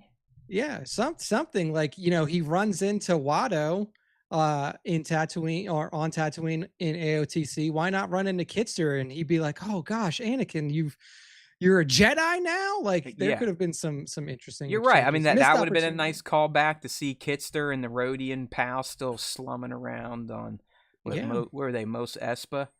But no, he disappears and then he ends up losing all his hair and becoming a part of, I believe, the Naboo resistance movement. Or from what I remember, him and Anakin have a reunion, but Anakin's now Darth Vader, and Darth Vader knows Kitster, but Kitster does not know that he is Anakin, and he kind of treats him like shit. So there you go, Kitster. You are forgotten, but we do speak your name. You do have some classic lines and scenes that people love to quote. All right, our next forgettable character here on this list of most forgettable Star Wars characters in the pre-Disney era, so the Makers era. Bango's not here. He would probably argue that there's no way this character is forgettable. But honestly, unless you really dove into the Clone Wars and you're hardcore, not many people are going to know who Commander Fox is. They might be like, they might know Cody, they might know Rex, but a lot of people, even some diehards, if you say, "Hey, Commander Fox," be like, "Who? Commander who?" Well, this is the guy that was supposed to be leading the Coruscant Guard. He was in the Red as a clone. But really, he's most famous for stunning Fives and ultimately leading to Fives being taken out during the Clone Wars series. I mean, it didn't even feel like other clones like this guy. He lacked personality as a named clone, and he definitely made horrible decisions because he was a good soldier following orders. But like I said, unless you really kind of tuned into the Clone Wars and you're a hardcore clone bro or clone gal, you probably don't even know who Fox is, right, Nick? Yeah, I mean, this was one where I remember the scene that we are showing here on the screen. No idea who Fox is, so a win. Yeah, like I remember this scene, but other than that, like even having watched all of the Clone Wars, like he is probably the most forgettable of the named clone characters. Oh, yeah, for sure. I would say so. He's definitely, easily. And maybe I should write this down right now. Hold on. Show note. show note. Where's my, here we go. Show topics for rainy day. Nick, most hated characters and most loved. Look at that. We might have 4 more episodes out of those 2 stupid topics. Bango. Going. Bingo. Stop stalking D's. They're definitely not a fan of Fox either. Right. See, who gives a fox about him? I couldn't have said it better myself. Stop stalking D's. Okay. I like this. We're flying through this. We're going to get Nick to his Bible study with plenty of time. He'll be able to even eat dinner before he has to go learn how to be a godfather. Just don't be like, Tony Soprano. Okay, Nick? That I think that's what they're going to tell you. Don't be like Tony. Yeah. Or don't be like the Corleones. All right. This next one, definitely forgettable, even though he's tied to George directly through an adoption. It's probably even hard to get an image of this character, Nick. I can see by the one you picked. Yeah, little grainy here. Listen, man, it's one of those scenes from Revenge of the Sith where you're like, oh man, this fucking acting's like, ugh. So who are we talking about? Well, we're talking about George Lucas's adopted son, Jet Lucas, a.k.a. Zet Jukasa. Yeah, they just kind of remade his name into a Jedi name. So Zet Jukasa. So you'd think the Jedi who died defending Bail Organa during Order 66 would be more memorable, especially because, like I said, he was played by Lucas's son. But honestly, Zet Jukasa's name is known only to people like Nick and I. And most people just remember, hey, that Jedi kid who got shot and it looked really bad. So good old Zet, a.k.a. Jet, a son of Lucas. Who knows what he's doing now? I'm guessing his dad helped him out. But his Jedi character is forgettable. Yeah, I mean, he has that, like you said, the one scene that you know from him where he jumps in front of the guards to allow Bail Organa to escape. And then that was about it. He gets gunned down and that's it. What is he doing now? He was a visual effects coordinator on Book of Boba Fett and a visual effects production assistant on The Mandalorian.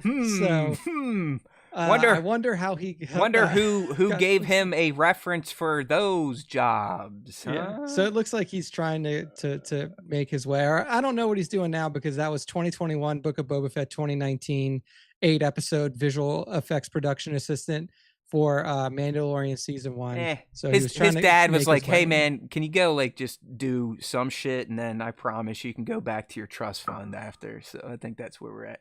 and listen, we're just playing around here because Amanda Lucas also is now heavily involved at Lucasfilm, and I think it's writing credits, in fact, on some of the new animated stuff. So, hey. Nepotism is a real thing. It happens everywhere. I would do the same thing if I had a kid and they showed interest. Let's be real. I mean, anyone that makes fun of nepotism and they act like they would not do the same thing, you're on drugs. All right.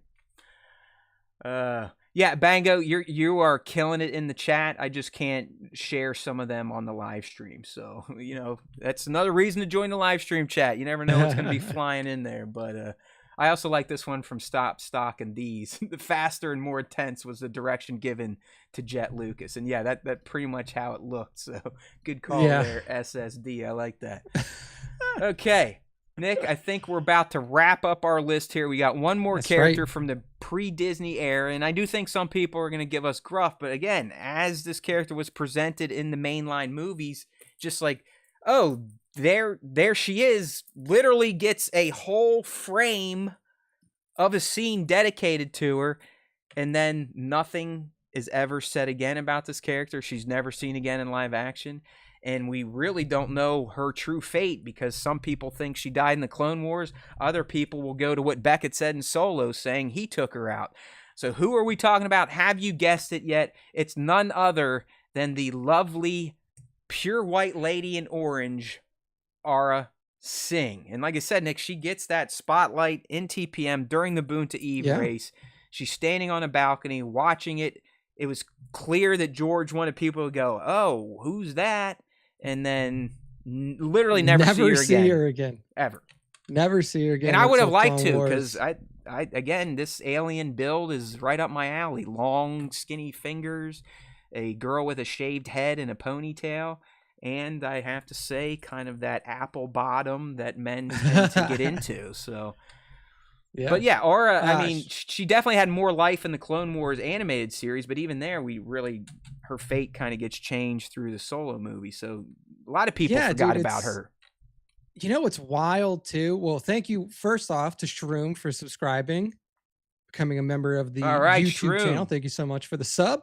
But what's wild is when the prequel trilogy came out, like Aura Singh was a character that they would like put out for people to take pictures with in Disney World. Like I remember seeing Aura Singh like standing there, people in line waiting to take pictures with her by the Star Wars ride in at that time it was still MGM, but now it's Hollywood Studios. Like, so it was a character for some reason. Oh my God. Like it's a character that for some reason, like obviously has like a physical pop to him. People remembered her even she has an action figure, bro. This one scene from TPM. Like, but yeah, I mean, where she started to come back up was Clone Wars series, and like she kind of took young Boba under her wing for a little bit, trained him, dearest. and that was it. Like it was pretty wild how they like clearly Lucas had an idea whether she was going to be like an assassin hunting the Jedi that were there at Boonta Eve, or it was somebody that was like maybe trying to keep an eye on Anakin Skywalker for a more nefarious group, but completely like you said, gets this key shot and then never seen again. Very fucking weird. Yeah, I mean, I just replied to Stock and D's. I mean, I know she's at least in one arc in the Clone Wars with young Boba. Mm-hmm. I mean, she's kind of his guardian. Yeah. I mean, Boba still pretends he's running the crew, but her and I think Bosk, they're the ones kind of overseeing little Boba for Jango. So there you go. Again, this is just part one. We'll be back next week. We're not done yet. Don't forget, if you're new here, we still have our final fan segment to close out this episode. But in terms of our breaking down of the most forgettable characters from the pre-Disney era, we have made it to the end. We'll be bringing you part 2 next week, which will be the Disney era. So we'll have even more characters that are forgettable from the stuff that Disney has been working on since George sold them the franchise for a cool $4 billion.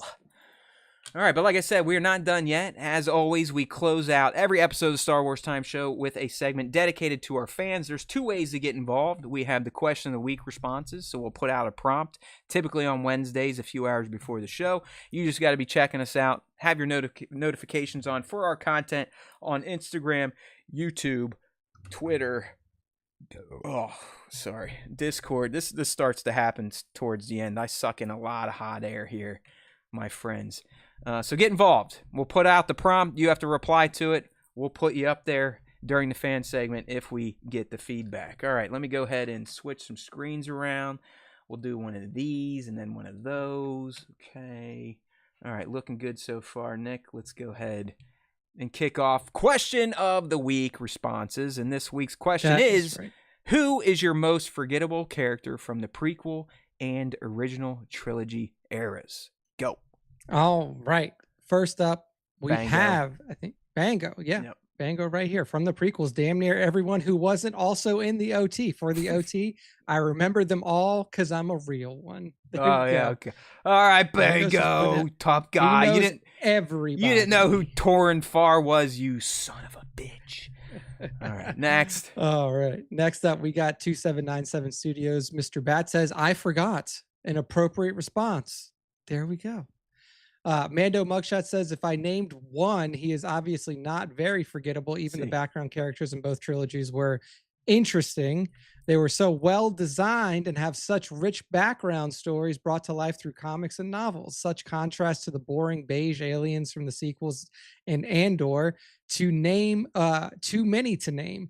Oh, wait, I can't even tell you their names as I've forgotten. So he, again, thinks that everybody in both the OT and the prequel trilogy are unforgettable. Cannot forget them. So Mando has a Torrin Farr tattoo, actually. I know this. He's got one right on his left butt Insider cheek. Information. Next up, League of Extraordinary Sixers. She says the Jedi that got 2 seconds of There we screen time go. during Order 66. League, you nailed it. Because I'm guessing League, was it Zed Jukasa you were thinking of? It might have been. Oh shit. Mando Pirate says prequels Ben Quadraneros. Honestly, that was a good one. Ben Quadraneros is one of dude. the racer who has really a lot of the pod troubles. A lot of the pod racers could have made this list because they all get announced, but you don't really remember any of them but Sabalba.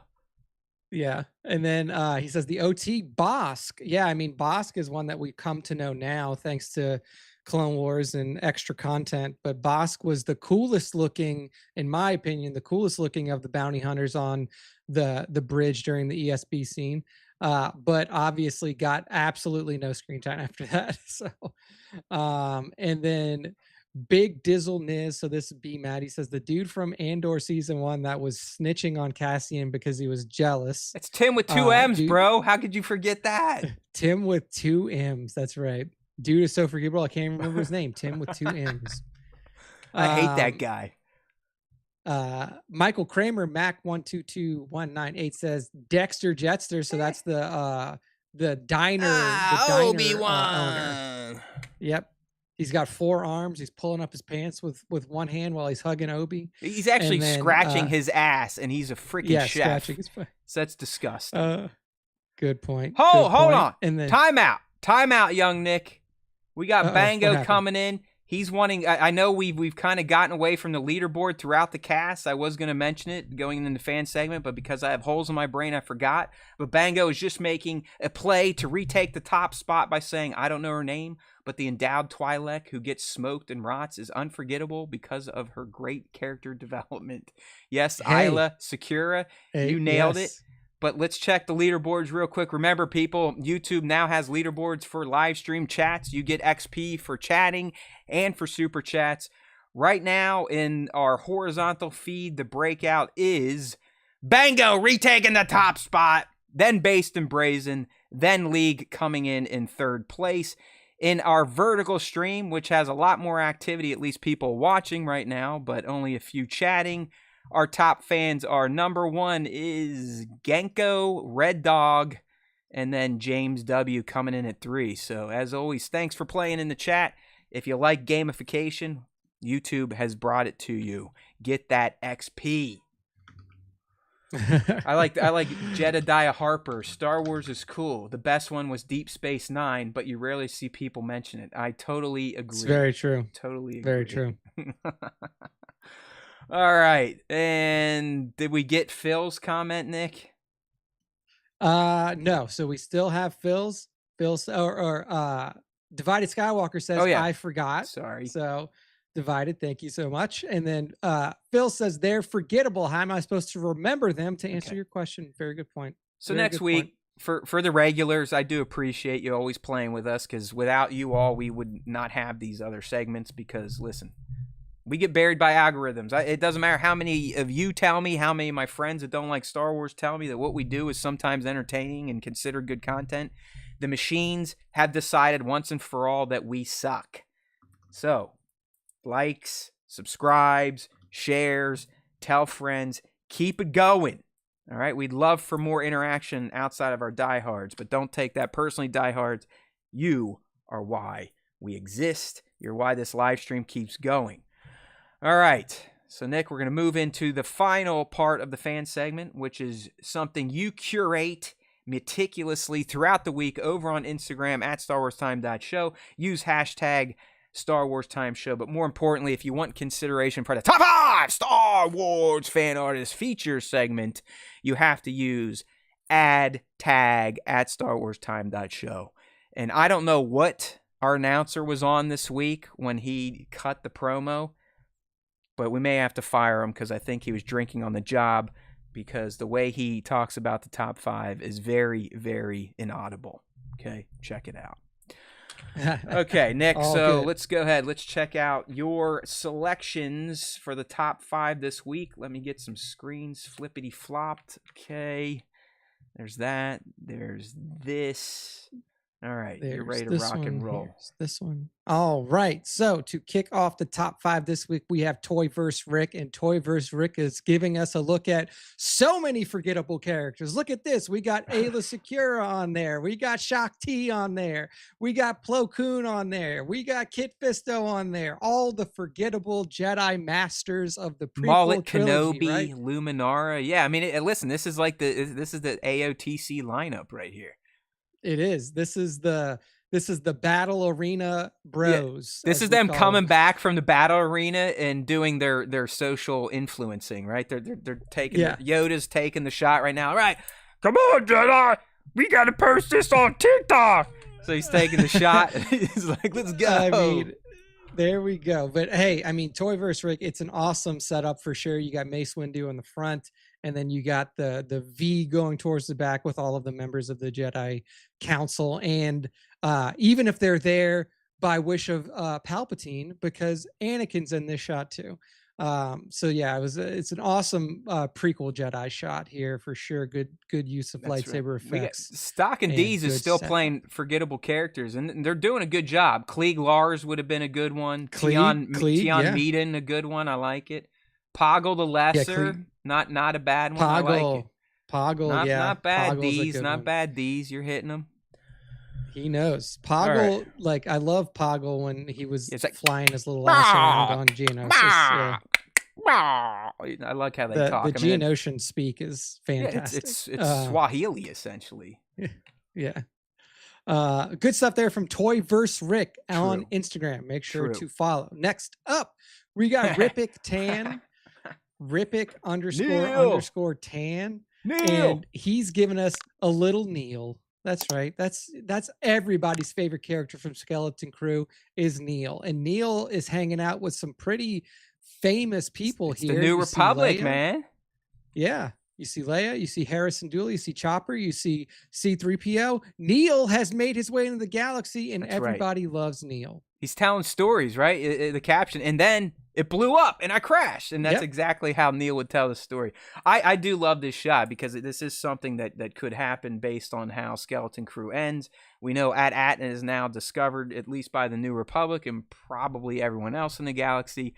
And Neil definitely would catch the eye of Leia, Hera, for sure Chopper, because he probably wants to murder him. And C-3PO always has to be in the mix if Leia is around. So great setup here from Rippic __ Tan on Instagram.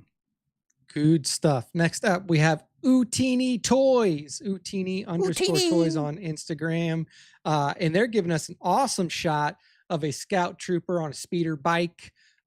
Reminiscent of what we saw in ROTJ when the scout troopers were zipping along trying to chase down the members of the rebellion before they made their way to the shield array for them to take it down.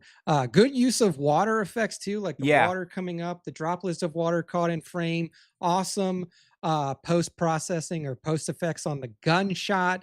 The posing, everything about this shot from Utini Toys is really, really solid. Yeah, no, the practical effects are great. I'm guessing they might have used the old drain trick. It's a drain clear. You pump it up and it can shoot a burst of air very quickly and kick up dust or water. So great cap here by Utini _ Toys on Instagram. That's right. Next up, we got Black Series Daily Desk. Black Series Daily Desk is giving us a shot of Zeb. Zeb, we rarely get to see Zeb shots. I don't know if like the toys just aren't that good or people don't like shooting Zeb, but this is an awesome looking shot of Zeb in character, beating up some stormtroopers. Posing on the stormtroopers is awesome. Posing on Zed is awesome.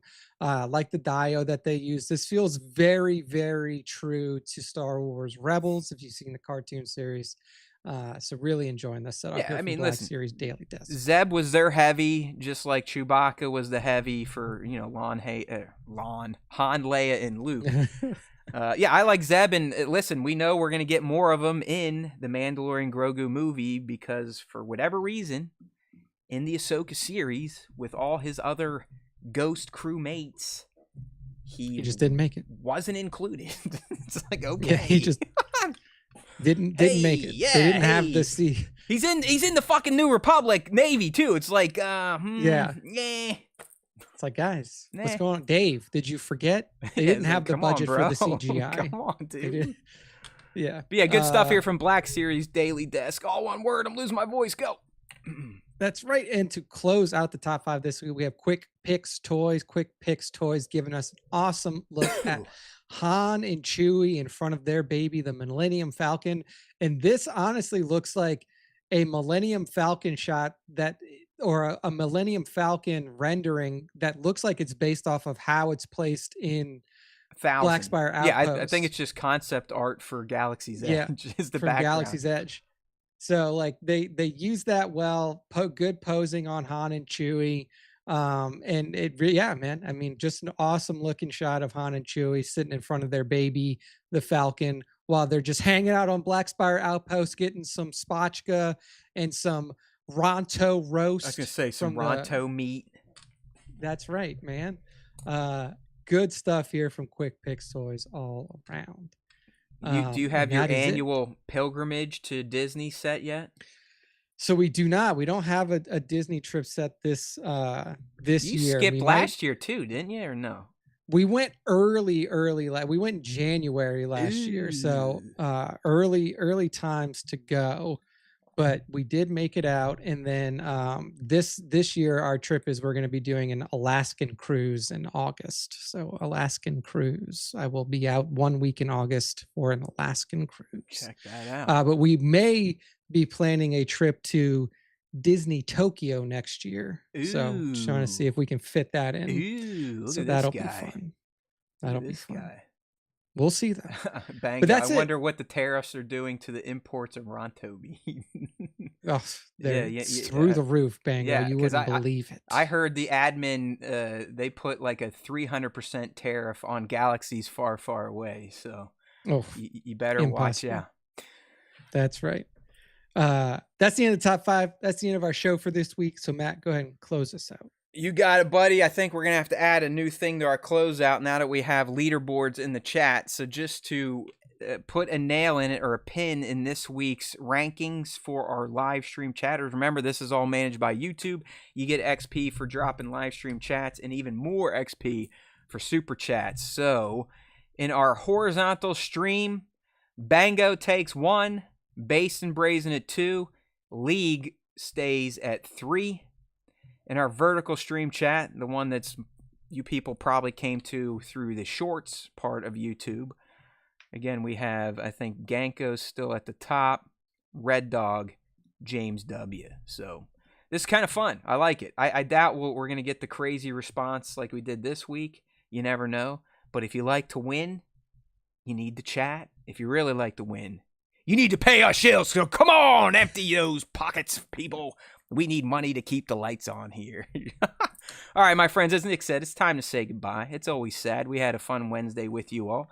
This time we at least finished on time, kept the show to a nice smooth 2 hours like we kind of jam to these days. No more 4-hour plus slogs like we used to do during the pandemic to give all of you some entertaining content.